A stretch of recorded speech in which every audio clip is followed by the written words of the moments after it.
Déjenme hacerles en esta mañana una pregunta.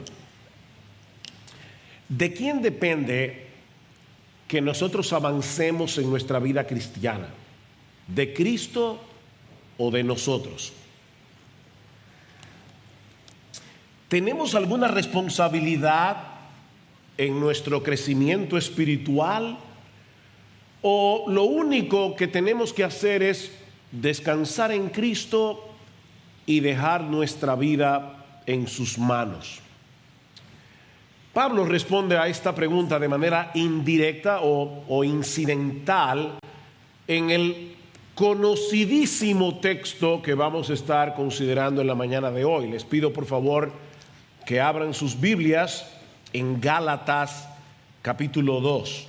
Gálatas capítulo 2, y vamos a leer una vez más el versículo 20. Dice Pablo: con Cristo he sido crucificado, y ya no soy yo el que vive, sino que Cristo vive en mí. Y la vida que ahora vivo en la carne, la vivo por fe en el Hijo de Dios, el cual me amó y se entregó a sí mismo por mí. Estas palabras, que repito son sumamente conocidas, se encuentran en el contexto de una severa amonestación que Pablo tuvo que hacerle al apóstol Pedro por la manera como él se estaba conduciendo con algunos hermanos en la iglesia de Antioquía que no eran judíos de nacimiento, que no eran judíos de raza, o como la Biblia les llama, eran gentiles. Noten una vez más lo que dicen los versículos 11 y 12. Pero cuando Pedro vino a Antioquía, me opuse a él cara a cara, porque era de condenar, porque antes de venir algunos de parte de Jacobo, él comía con los gentiles, pero cuando vinieron empezó a retraerse y apartarse, porque temía a los de la circuncisión, debido a que en el Antiguo Testamento habían muchas regulaciones con respecto al tema de la comida. Algunos en la iglesia, que eran judíos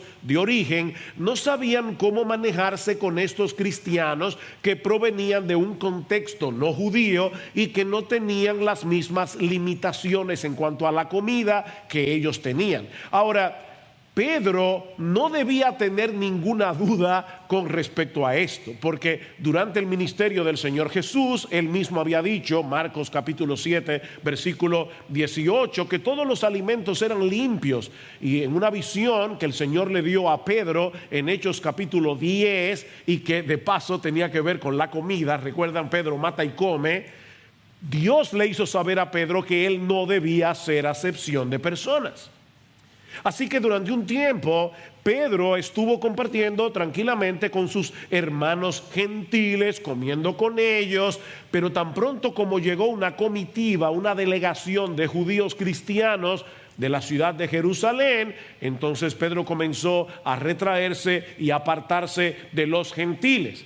No porque él hubiera cambiado de convicción, sino porque tenía temor de lo que estos judíos cristianos pudieran pensar acerca de él, como dice al final del versículo 12. Fue por eso que Pablo tuvo que confrontarlo públicamente. Dice que lo hizo delante de todos, no solo porque la falta de Pedro había sido pública, sino también por las implicaciones de esa conducta que tenía Pedro con respecto al evangelio de Jesucristo. Noten el versículo 13. Y el resto de los judíos se le unió en su hipocresía, de manera que aún Bernabé, increíblemente Bernabé, el hijo de consolación, fue arrastrado por la hipocresía de ellos. Pero cuando vi que no andaban con rectitud en cuanto a la verdad del evangelio, dije a Pedro delante de todos, y ahí comienza el discurso o la conversación de Pablo con Pedro, que contiene la conocidísima declaración de Hechos capítulo 2, versículo 20. Ahora, si ustedes notaron, Pablo hubiera podido acusar a Pedro de muchas cosas: de haber tenido temor de los hombres. Pablo pudo haber acusado a Pedro de ser un racista, de haberse comportado de una forma grosera con sus hermanos gentiles o aún de hipocresía, como vemos en el versículo 13. Pero la acusación de Pablo era otra, porque Pablo sabía que el problema que estaba en la raíz de la conducta de Pedro era mucho más problemático. Pedro no se estaba comportando rectamente en cuanto a la verdad del evangelio. En otras palabras, el comportamiento de Pedro no era consecuente, no era coherente con el evangelio que él creía y predicaba. Si nuestra aceptación delante de Dios no depende de nuestra raza, no depende de nuestro esfuerzo en obedecer la ley, sino en la justicia y la obra de Cristo, no deberíamos apartarnos de otros creyentes por su origen racial, porque no importa de dónde seamos, todos tenemos el mismo estatus espiritual delante de Dios. Más aún, Pablo quiere hacerle ver a Pedro y a todos nosotros que solo podemos vivir para Dios en santidad y obediencia cuando dejamos de tratar de obedecer la ley en nuestras propias fuerzas y descansamos por fe en la obra de Jesucristo. Noten el versículo 19, pues mediante la ley yo morí a la ley a fin de vivir para Dios. No es que yo morí a la ley para vivir como me dé la gana. Yo morí a la ley, por medio de la ley, a fin de poder vivir para Dios. En otras palabras, lo que Pablo está diciendo es algo como esto. Cuando yo finalmente me di cuenta que no podía llenar la medida de la exigencia de la ley, entonces morí a la ley como un medio de salvación. No como la norma que yo debo obedecer y a través de la cual yo debo conducirme. Pablo y todos nosotros morimos a la ley como un medio de salvación, dice él, y decidí confiar únicamente en Cristo. Y fue en ese momento, dice Pablo, que yo comencé a vivir para Dios, que realmente comencé a vivir para Dios. Y hermanos, esto no deja de ser sorprendente. Pablo está diciendo que las personas que se están tratando de ganar el favor de Dios a través de su esfuerzo personal, en realidad no están viviendo para Dios, están viviendo para ellos mismos. Ellos están, por su obediencia, alimentando su orgullo de forma religiosa. Ellos no están viviendo para Dios. Las personas que quieren salvarse por su obediencia, las personas que quieren salvarse por sus buenas obras, no están viviendo para Dios, están viviendo para ellos mismos. Ese es el contexto de la famosa declaración de Gálatas 2:20, que muchos conocemos de memoria, pero que todos necesitamos entender experimentalmente y saber cómo aplicarlo en nuestra vida cristiana. Así que mi oración al Señor en esta mañana ha sido que la familiaridad del texto no obstaculice que podamos entender y aplicar el texto. ¿Qué nos enseña Pablo en este conocido pasaje de Gálatas 2:20? Bueno, al menos tres cosas. Lo primero es que ya fuimos crucificados juntamente con Cristo si somos cristianos. Ya fuimos crucificados. Noten, hermanos, que esto no es una exhortación a cargar nuestra cruz y seguir a Cristo. Hay otros pasajes de la Biblia que nos dicen que si nosotros queremos seguir al Señor, debemos negarnos a nosotros mismos, debemos cargar con nuestra cruz cada día, matar el yo para vivir para Él. Pero este texto no es una exhortación a hacer eso, es una descripción de una realidad. Pablo está describiendo una realidad, algo que ya sucedió. Yo he sido crucificado con Cristo. En el Nuevo Testamento se menciona esa misma idea con varios significados distintos que se complementan entre sí. Ahora, si tomamos en cuenta el contexto de la amonestación al apóstol Pedro, lo que Pablo parece estar diciendo aquí es que el fariseo santurrón, que había pasado gran parte de su vida tratando de salvarse por medio de la obediencia a la ley, había muerto. Ese fariseo santurrón había sido crucificado juntamente con Cristo. La lógica del texto es la siguiente: si Cristo tuvo que morir para salvarme, es evidente que yo no podía salvarme a mí mismo de ninguna manera, por más que me esforzara. Él tuvo que pagar por mis pecados, porque yo tengo una deuda infinita con la justicia divina que nunca hubiera podido pagar por más que me esforzara. De manera que la muerte de Cristo en la cruz implica necesariamente la muerte de ese fantástico individuo que yo creía que era antes de ser cristiano. Ese individuo murió. Ese orgulloso, soberbio, arrogante, que pensaba ser una maravilla de persona, murió crucificado con Cristo. Alguien decía: la crucifixión de Jesús, escucha esto porque te va a chocar y yo espero que te choque. La crucifixión de Jesús es la más clara declaración de mi naturaleza infernal. ¿Tú oíste eso? El testimonio de Pablo en el capítulo 3 de Filipenses nos ayuda a entender mejor lo que Pablo está diciendo aquí. Cuando Pablo era un fariseo, él se veía a sí mismo como una persona irreprensible. En cuanto a la ley, irreprensible. Él creía, tener sus papeles en regla con la justicia celestial por medio de su obediencia a la ley, hasta que se dio cuenta que esa ley era en realidad un instrumento de condenación, no de salvación. Fue de esa manera que Dios lo llevó a confiar en la justicia de otro, la justicia de nuestro Señor Jesucristo, que nos es imputada, puesta en nuestra cuenta por medio de la fe. Y a partir de ese momento, dice Pablo, las cosas que eran para él una ganancia, comenzó a considerarla como una pérdida. Es una pérdida delante de Dios, y ciertamente aún estimo todas las cosas como pérdida por la excelencia del conocimiento de Cristo Jesús, mi Señor, por amor del cual lo he perdido todo y lo tengo por basura para ganar a Cristo y ser hallado en él, no teniendo mi propia justicia que es por la ley, sino la que es por la fe de Cristo, la justicia que es de Dios por la fe.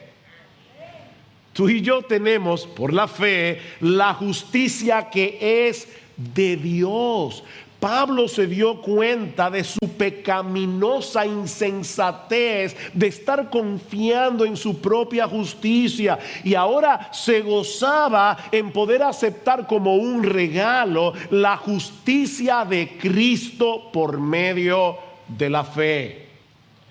Por eso alguien decía que un cristiano es alguien que ha muerto con Cristo, cuya obstinación ha sido quebrantada, cuyo descaro ha sido destrozado, cuyo corazón de piedra ha sido aplastado, cuyo orgullo ha sido destruido y cuya vida ahora está dominada por Jesucristo. Eso es un cristiano.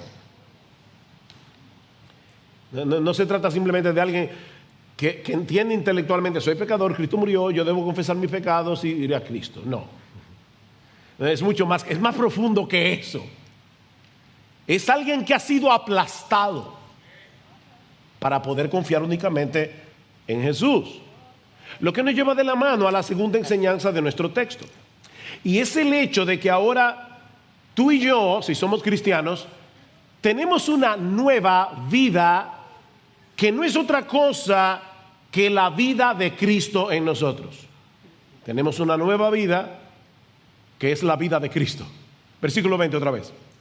Con Cristo he sido crucificado, y ya no soy yo el que vive, sino que Cristo vive en mí.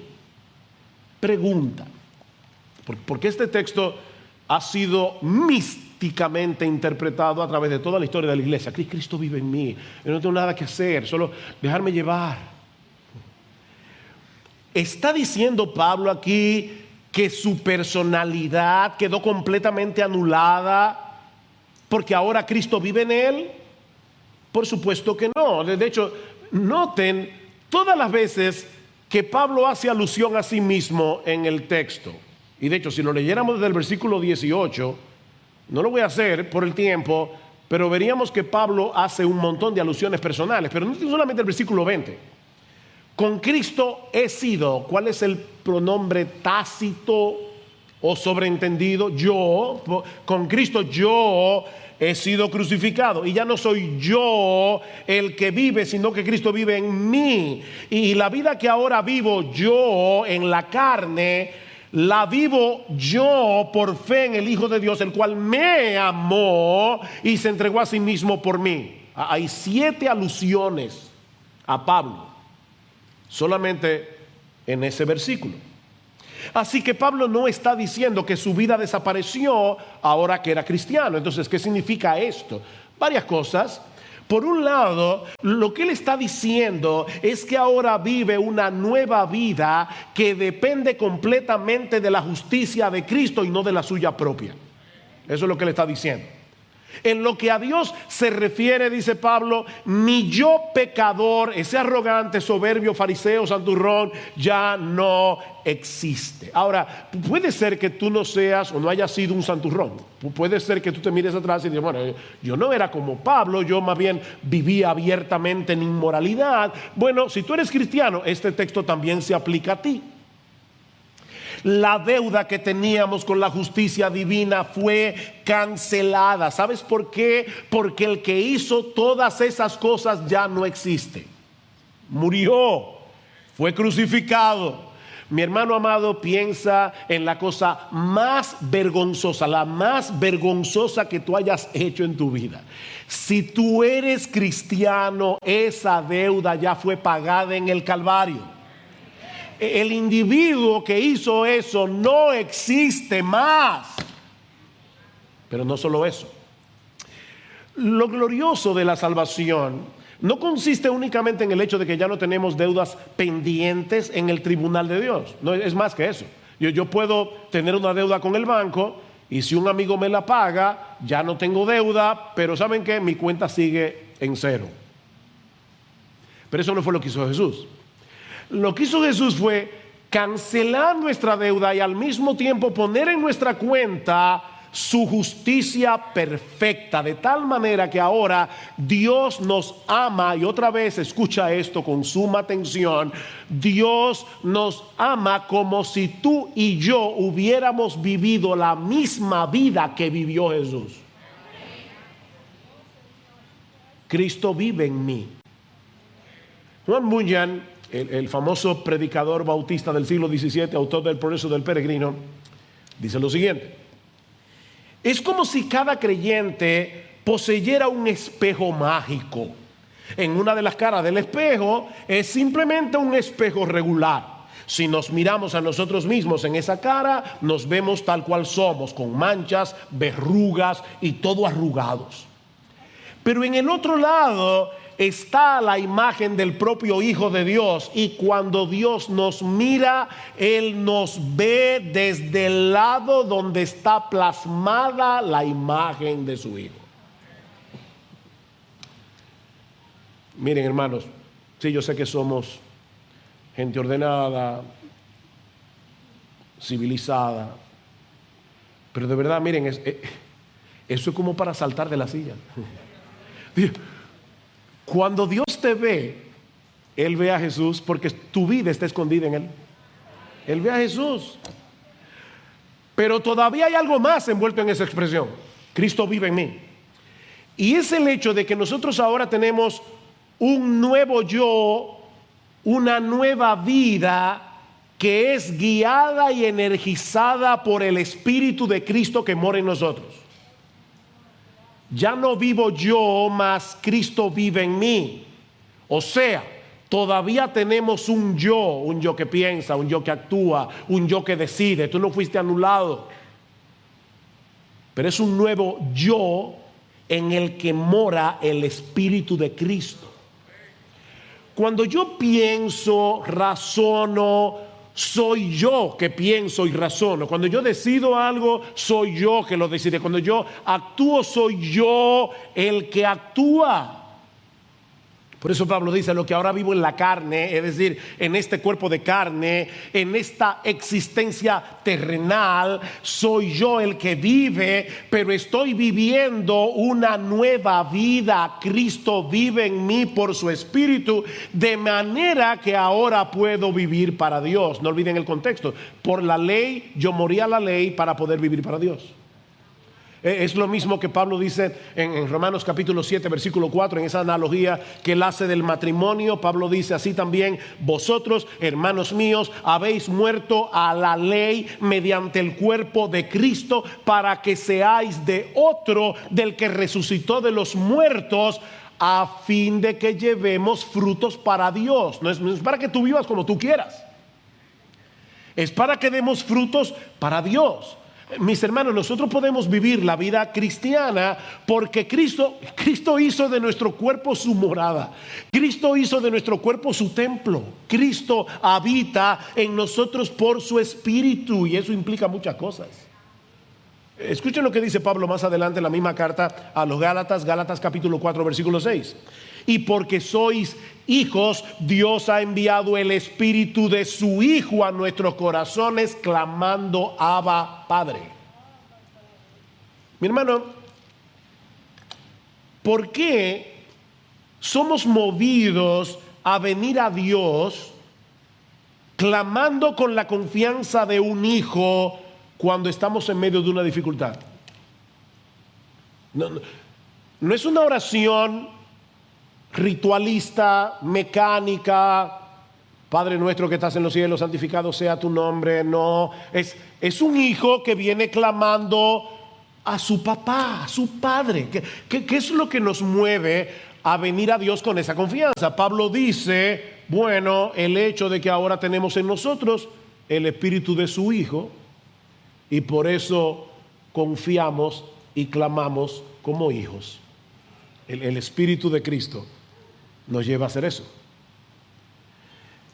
¿Cómo podemos explicar el deseo que sentimos de hacer la voluntad de Dios a pesar de las muchas tentaciones que nosotros tenemos que enfrentar cada día?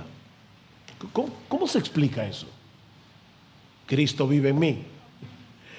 ¿Cómo es posible que hayamos podido perseverar, que hayamos podido, resistir a lo largo de nuestra vida cristiana, a pesar de nuestras propias debilidades, del pecado que mora en nosotros, de todas las dificultades que hemos experimentado y seguiremos experimentando en este mundo caído? ¿Cómo podemos explicar eso? Cristo vive en mí. ¿Por qué todavía sientes vergüenza cuando pecas y eres guiado al arrepentimiento en vez de quedarte atrapado por tu pecado o en tu pecado? Porque Cristo vive en ti por su Espíritu. Eso no fue lo que Él le prometió a sus discípulos: y yo rogaré al Padre y les daré otro consolador para que esté con ustedes para siempre, el Espíritu de verdad, al cual el mundo no puede recibir porque no le ve ni le conoce, pero vosotros le conocéis, porque mora con vosotros y estará en vosotros. No os dejaré huérfanos, yo vendré a vosotros. Qué precioso. Recuerdan Juan 14: no se turbe vuestro corazón, creéis en Dios, creed también en mí. En la casa de mi Padre muchas moradas hay, etcétera. Cristo está diciendo: en lo que ustedes llegan al cielo, yo voy a traer el cielo a vuestro corazón. Mi Padre y yo vendremos y haremos morada en ustedes. Ustedes son nuestro templo por el Espíritu. No somos huérfanos de Dios. Cristo ascendió a los cielos, pero Él mora en nosotros por su Espíritu, animándonos desde adentro para seguir corriendo la carrera. No tenemos la capacidad de entender del todo cómo es que el Espíritu de Cristo mora en nosotros. Eso es algo que sobrepasa por mucho nuestra capacidad de comprensión. Pero ¿saben por qué Dios reveló esa verdad en su palabra? Porque Él quería que tú y yo la conociéramos. Él quería alentarnos, animarnos, consolarnos por medio de esa verdad. No lo vamos a poder entender del todo, pero es una realidad. Cristo mora en mí, Cristo vive en mí, Cristo vive en ti. Pero todavía hay una enseñanza más en este texto que muestra cómo podemos vivir a la luz de esta realidad de lo que ahora somos en Cristo. ¿Cómo podemos hacer eso? La respuesta de Pablo es por medio de la fe. Por medio de la fe. De hecho, si quieres, como algunos toman nota, este sería el encabezado. Esta nueva vida en Cristo que comenzó por la fe, actúa y avanza por medio de la fe. Esta nueva vida en Cristo que comenzó por la fe, actúa y avanza por medio de la fe. Con Cristo he sido crucificado y ya no soy yo el que vive, sino que Cristo vive en mí. Y la vida que ahora vivo en la carne, en esta existencia terrenal, la vivo por fe en el Hijo de Dios, el cual me amó y se entregó a sí mismo por mí. Una de las cosas que aprendimos en la escuela es que hay operaciones matemáticas en las que el orden de los factores que siguen, niños,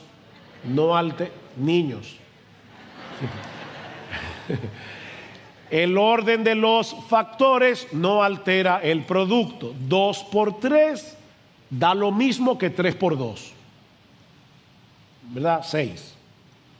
¿Cuántos son 2 por 3, niños? 6. ¿Y 3 por 2? 6. Así que el orden de los factores en esas ecuaciones matemáticas no alteran el producto. Pero en el caso del Evangelio, mis hermanos, el orden de los factores altera por completo el producto. Por completo. Porque en el verdadero Evangelio, la fe viene primero y las obras después. No puede ser al revés. Las obras surgen de la fe. Pablo dice en Gálatas capítulo 5 versículo 6 que la fe obra por el amor. ¿Ve? La fe produce obras. Escribiendo a los tesalonicenses, Pablo les dice que siempre daba gracias a Dios por ellos al recordar, entre otras cosas, vuestra obra de fe. Es decir, la obra que surge de la fe. Una fe que no produce obras es una fe muerta, dice Santiago. Pero las obras que no surgen de la fe tampoco sirven de nada. Una fe que no obra es una fe muerta. Pero una obra que no surge de la fe no sirve de nada, porque surgió de tu orgullo, de tu deseo de ganarte el favor de Dios con tu propio esfuerzo. Entonces, esa obra, cuando Dios la ve, le hiede. Y no lo digo yo, lo dice Isaías. Dice que es como un trapo de inmundicia, algo así. O sea, a Dios le hieden tus buenas obras que no surgen de la fe. Es como un hedor, es basura, es estiércol delante de Dios. Tiene que haber fe y tiene que haber obras, pero tiene que ser en ese orden. Hay una historia en la Biblia, en Primera de Reyes 3, que la mayoría seguro que ustedes conocen y que ilustra cómo funciona esta relación entre la fe y las obras. Y por justicia debo decir que no es que yo me inventé esto, lo leí en un lado, o sea que ni siquiera es original, pero ese no es el punto aquí. La fe y las obras. 2 prostitutas vienen delante del rey Salomón para traerle un caso sumamente difícil. Resulta que las 2 tenían un hijo, pero a medianoche una de las 2 despierta y se da cuenta que su hijo está muerto. Así que sigilosamente pone el niño muerto al lado de la otra mamá y toma el niño vivo y se lo lleva a su cama. Obviamente cuando la mamá despierta y ve al niño muerto, se da cuenta que ese no es su hijo. Así que el caso llega a la corte de Salomón. Una dice el niño vivo es mío, la otra dice el niño vivo es mío. Es la palabra de una contra la otra. Y Salomón dice, bueno, vamos a resolver esto, traigan una espada. y le dice al siervo: corta al niño en dos y dale un pedazo a cada una. La que no es la madre del niño le parece una buena idea. Óyeme, es una idea salomónica. Pero la verdadera madre reacciona, dice el texto, profundamente conmovida por su hijo. Y le dice a Salomón: oh, mi señor, no, dale a ella el niño vivo y de ninguna manera lo mates. Y entonces Salomón, que era lo que quería provocar, dice: no maten al niño, déselo a ella, ella es la madre. Pregunta: ¿fue su reacción lo que la convirtió en la madre del niño? ¿O ella reaccionó así porque era la madre? Obviamente no fue su reacción lo que la hizo mamá. Ella reaccionó así porque era la mamá. Bueno, mis hermanos, lo mismo ocurre en el creyente. No somos hijos de Dios por obedecer o por hacer buenas obras, sino por creer en Jesús. Pero esa relación filial que ahora tenemos con Dios, únicamente por gracia, únicamente por Cristo, únicamente por medio de la fe, ahora nos mueve a vivir en obediencia y haciendo buenas obras. ¿Ven? Las buenas obras y la obediencia no producen el hecho de que seamos hijos de Dios. No. Pero porque somos hijos de Dios, por medio de la fe, ahora andamos en obediencia, haciendo buenas obras. La fe produce un estilo de vida que confirma esa relación que tenemos con Dios. Creer que Cristo me amó. Me llama la atención lo personal que es este texto. Cristo me amó y se entregó por mí. No es que Cristo murió por todo el mundo indiscriminadamente para ser salvable a todo el mundo y entonces tú un día tomaste una decisión por Cristo y se te aplicó esa. No, olvídate de eso. Cristo murió por ti. Cristo te amó a ti. Y cuando una persona entiende eso, cuando un creyente, Dios le abre los ojos para poder entender esta gloriosa doctrina, eso tiene un impacto que se refleja en todo lo que hacemos, comenzando por el hecho de que no tratamos de obedecer a Dios para ganarnos nuestro favor, sino porque sabemos que hemos sido favorecidos por Él únicamente por causa de Jesús. Descansar por la fe en esa realidad nos mueve gozosa y agradecidamente a vivir para Él y no para nosotros mismos. El amor de Cristo nos constriñe, el amor de Cristo nos empuja, pensando esto, que si uno murió por todos los creyentes, obviamente, y lo sabemos porque sigue diciendo, entonces todos murieron. Evidentemente no todos los impíos que están por ahí murieron con Cristo, solo los creyentes. Así que ese todos está limitado a todos los que creen. Por todos murió para que los que viven ya no sigan viviendo para sí mismos, sino para aquel que murió y resucitó por nosotros. El amor de Cristo manifestado en la cruz es el combustible que pone en movimiento la devoción del cristiano. Es el amor de Cristo. Ese amor nos energiza para vivir en una gozosa obediencia. Déjenme tratar de mostrar cómo se ve eso en la práctica. Es por esa fe que nosotros tenemos la certeza de que el pecado ya no puede gobernarnos a su antojo. ¿Tú sabes lo lo importante que es que tú entiendas que ya tú no eres esclavo del pecado cuando estás luchando con el pecado. Porque a veces se siente como si todavía no tuviéramos la capacidad de obedecer. Pero yo creo, no en mis sentimientos, no en cómo yo me siento en medio de la lucha. Yo creo en lo que Dios dice en su palabra. Y Él dice en su palabra que ya no somos más esclavos del pecado. Es por fe que tú crees eso. El pecado sigue siendo mi enemigo, pero ya no es mi rey.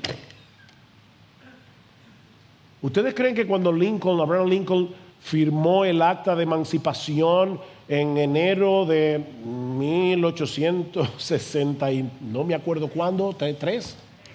¿Ustedes creen que cuando Abraham Lincoln firmó el acta de emancipación de todos los esclavos, todos esos esclavos inmediatamente ya se pensaban como personas libres? No, ellos todavía el amo le decía fulano y temblaban hasta que ellos comenzaron a entender: soy libre. Yo creo que ese documento del presidente es real. Soy libre, no soy esclavo de nadie.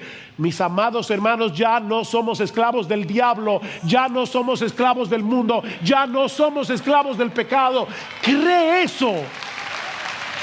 Créelo. Es por fe. Es por fe que nosotros ahora sabemos que como Cristo nos perdonó una deuda enorme, infinita, ahora nosotros podemos perdonar a otros. Es por fe. Al albergar amargura, resentimiento, enojo, es no andar con rectitud en cuanto a la verdad del Evangelio. Tú estás haciendo lo mismo que hizo Pedro. ¿Por qué te ofendes? ¿Por qué te ofendes tan fácilmente? Porque tú todavía no estás entendiendo del todo lo malo que tú eres en ti mismo o lo que tú eras. El Evangelio dice de ti que tú mereces el infierno y que la única razón por la que tú puedes estar en pie delante de Dios es por la justicia de Jesús. Entonces, ¿por qué te ofendes tanto cuando te hacen algo a ti, si más bien debería ofenderte que le hagan algo a Jesús? Porque tú no estás andando rectamente en cuanto a la verdad del Evangelio. Recuerda que Cristo tuvo que morir por ti en una cruz porque estabas perdido. Como dice Martin Lloyd-Jones, el que está en el piso no tiene miedo de caerse. Pero tú te has colocado en un pedestal. Eres un cristal de Belén. No estás entendiendo del todo lo que el Evangelio dice de ti. Mi hermano, mi hermana, cuando se te hace difícil perdonar, o te das cuenta que estás almacenando amargura en tu corazón, cuando te ofendes fácilmente, es porque no te estás viendo a la luz del Evangelio. Tu resentimiento, tu amargura, tu ofensa es una negación del Evangelio. Déjame hacerte una pregunta. ¿Tú te encuentras frecuentemente a ti mismo criticando a otros? O déjame ponértelo de otra manera. De verdad, por favor, hagamos un análisis personal, todos, comenzando por mí, por el predicador. Si pasamos un balance entre las palabras que salen de tu boca, que son una crítica a otras personas, y las palabras que salen de tu boca, que son una alabanza a la gracia de Dios por la obra que está haciendo en tus hermanos en Cristo, ¿cuál pesa más? Creo que sea que Pablo pudiera dar gracias en todas sus cartas, hasta la de los Corintios. La gracia de Dios que él veía en esos hermanos. El hipercriticismo es negar la verdad del Evangelio. Eso quiere decir que tú te estás viendo superior. La razón por la que tú criticas es porque obviamente las personas a las que tú criticas están por debajo de ti. Si tú eres un criticón, tú no te conoces. O por lo menos tú no entiendes lo que Dios pensaba de ti cuando tú no eras cristiano. Tú no te estás viendo a la luz del Evangelio. Porque de verte a la luz del Evangelio tendrías más cuidado. Y yo no estoy aquí diciendo que no debemos juzgar. Escuchen la prédica del pastor Marco, fue muy buena con respecto a ese tema. Yo no tengo que aclarar eso, porque aquí ya se predicó de eso. El Evangelio nos dice que todos somos igualmente merecedores del infierno, todos. Así que aquí hay un merecedor del infierno criticando a otro merecedor del infierno. Sí, pero yo seguro que yo hubiera estado 10 pisos más para arriba. El fuego mío hubiera sido, si yo me hubiera perdido, seguramente que el horno mío hubiera sido menos caliente.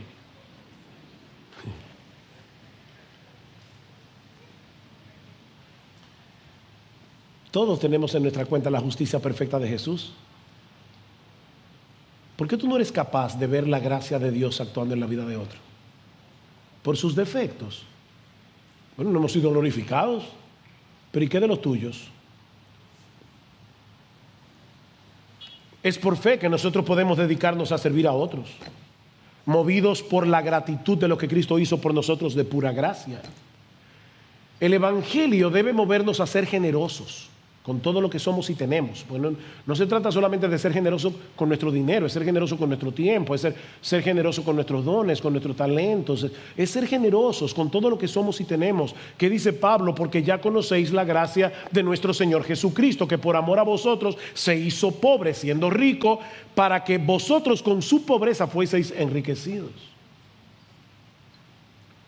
Y así pudiéramos de verdad multiplicar los ejemplos para demostrar que todo lo que hace el cristiano y que tiene verdadero valor delante de Dios es porque eso emanó de la fe. Si no, no tiene valor. Mi hermano, ¿por qué tú viniste a la iglesia hoy? ¿O pastor es domingo? O sea, ¿tú viniste a la iglesia hoy porque esa es tu costumbre? ¿Porque los pastores dicen que los domingos hay que congregarse? ¿O tú viniste porque tú de verdad crees por la fe que tu Salvador se va a hacer presente aquí? Porque tú crees que Cristo, tu Salvador, te ha convocado. Él te ha convocado para congregarte en su presencia, para adorarle junto a su pueblo. ¿Qué es lo que te mueve a escuchar con atención al predicador domingo tras domingo? ¿Es porque tú crees que Dios obrará en tu vida por medio de la predicación de su palabra, que es viva y eficaz?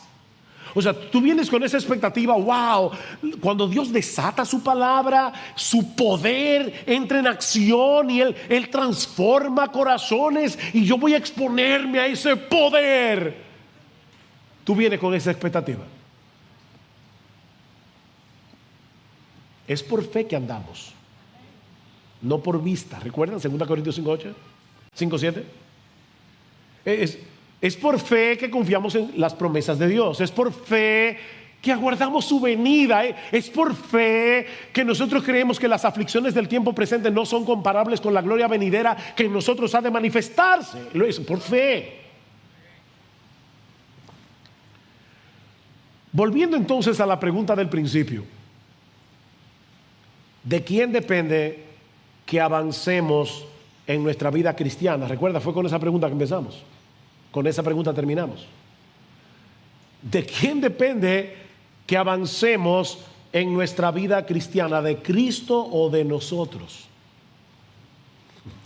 Respuesta: depende de la obra de Cristo por nosotros y de su vida en nosotros, que nos capacita para poder obrar en fe, viviendo para Dios en una gozosa gratitud por todo lo que Él ha hecho a nuestro favor de pura gracia. ¿Se entendió? Te lo repito.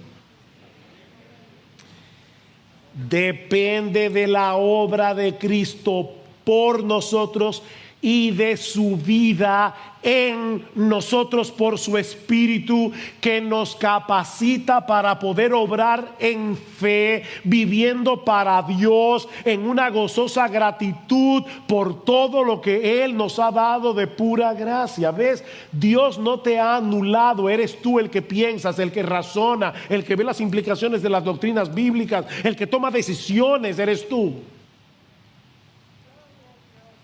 Pero si no fuera por la obra de Cristo por ti y la vida de Cristo en ti, tomarías malas decisiones todo el tiempo. Eres tú el que tienes que decidir venir este viernes a la charla de matrimonios. Señor, yo creo que tu palabra va a ser predicada, que mi matrimonio necesita escuchar eso y por lo tanto yo voy a estar aquí este viernes. Claro, si cae una bomba atómica o un misil en tu casa, no, pero o tienes COVID, te enfermo, lo que sea, no venga, no hay problema. Pero Señor, yo necesito eso. La Biblia dice que debemos animarnos unos a otros y definitivamente en estos tiempos hay mucho desaliento. Déjame aprender cómo hacerlo viniendo a la charla del pastor Chansky. Por fe. No para que después los pastores no me miren mal. Que no te vamos a mirar mal. De paso. Pero es como, ok, Señor, yo necesito eso. Ay, pero que el viernes.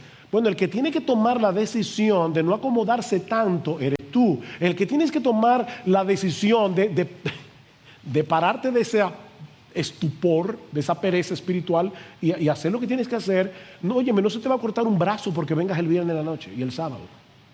Y el domingo, sí, el domingo.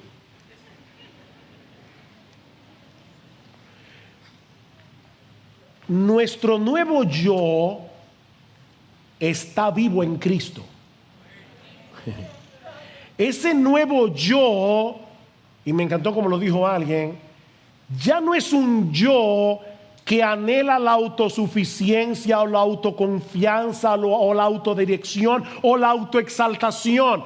El nuevo yo aparta la mirada de sí mismo y confía en el Hijo de Dios, cuyo amor y poder fueron probados en el Calvario. Desde el momento en que te despiertas por la mañana hasta el momento en que te duermes por la noche, el nuevo yo de la fe se desespera de sí mismo y huye hacia Cristo en busca de protección y motivación, coraje, dirección y capacidad para caminar en gozo, paz y justicia.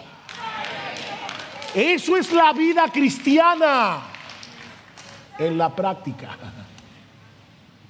Oye, es vivir por fe desde que abres tus ojos, porque no se puede vivir de otra manera. Esa nueva vida no anula nuestro yo, pero ese nuevo yo depende del Espíritu de Cristo en todo para que Él reciba toda la gloria. Y si tú estás aquí en esta mañana tratando de ganarte tu salvación por medio de tu esfuerzo personal, escucha lo que sigue diciendo Pablo en el versículo 21. No hago nula la gracia de Dios, porque si la justicia viene por medio de la ley, entonces Cristo murió en vano. Tú estás haciendo nula la gracia de Dios. ¿Qué sentido tiene la muerte de Cristo en la cruz si hubiéramos podido salvarnos a nosotros mismos? La muerte de Cristo habría sido en vano. La muerte de Cristo habría sido una tragedia. Alguien lo ilustra de esta manera. Imagínate que tu casa se está quemando, pero tanto tú como tu familia pudieron escapar a tiempo. Entonces de repente viene alguien y se acerca y te dice: déjame mostrarte cuánto yo te amo. Y se arroja al fuego y se quema. Eso sería una locura, porque ya tú estabas a salvo. Pero ¿Qué pasaría si todavía estuvieras atrapado en tu casa, sin ninguna posibilidad de poder escapar de aquel infierno? Y desde afuera escuchas una voz que te grita: no te preocupes, que yo te amo lo suficiente como para dar mi vida por ti. Y de inmediato esa persona penetra a través de las llamas, se convierte en un escudo humano, te salva la vida, pero él muere carbonizado. Entonces no tendrías ninguna duda del amor de esa persona por ti. Eso fue lo que hizo Jesús. Él se lanzó a las llamas para que tú pudieras escapar. Si fuera posible para el hombre salvarse a sí mismo, entonces la muerte de Cristo en la cruz no tendría ningún significado. Pero si Él murió para salvarnos porque no había otro medio de salvación, entonces esa muerte lo significa todo. Y no tendríamos un gozo mayor que gastar nuestra vida por aquel que se entregó y murió por mí, aquel que me amó y murió por mí. Y amigo, la gracia de ese Cristo está disponible para ti hoy.